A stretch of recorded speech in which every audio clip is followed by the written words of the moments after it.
માંજલપુર વિધાનસભા બેઠક માટે ભાજપના ઉમેદવારના નામની જાહેરાત કરવામાં આવી છે।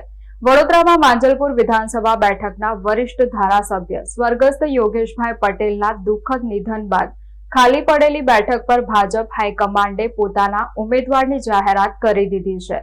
ભાજપે વડોદરા જિલ્લા ભાજપના પૂર્વ પ્રમુખ અને વડોદરા મહાનગરપાલિકાની સ્થાયી સમિતિના પૂર્વ અધ્યક્ષ સતીશ પટેલ પર પસંદગીનો કળશ ઢોળ્યો છે। માંજલપુર વિધાનસભા બેઠકના ભાજપના વરિષ્ઠ ધારાસભ્ય પૂર્વ મંત્રી અને વડોદરાના કદાવર નેતા યોગેશભાઈ પટેલનું અવસાન થતા આ બેઠક ખાલી પડી હતી। યોગેશભાઈ પટેલે આ વિસ્તારમાં સળંગ 8 વખત જીત મેળવીને ભાજપનો ગઢ મજબૂત કર્યો હતો। તેમના નિધનથી ખાલી પડેલી આ રાજકીય વિરાસતને આગળ ધપાવવા માટે હવે ચૂંટણી પંચ દ્વારા પેટા ચૂંટણીની જાહેરાત કરવામાં આવી છે અને ભાજપે સતીશ પટેલ પર ભરોસો મૂક્યો છે। વડોદરાની ખાલી પડેલી માંજલપુર વિધાનસભા બેઠકની પેટા ચૂંટણી માટે ભારતીય જનતા પાર્ટી દ્વારા પોતાના સત્તાવાર ઉમેદવારના નામની જાહેરાત કરી દેવામાં આવી છે। પક્ષ દ્વારા આ મહત્વની બેઠક પર વડોદરાના વરિષ્ઠ રાજકીય અગ્રણી અને સહકારી ક્ષેત્રના જાણીતા ચહેરો એવા સતીશ ગોવિંદભાઈ પટેલ પર પસંદગીનો કળશ ઢોળવામાં આવ્યો છે।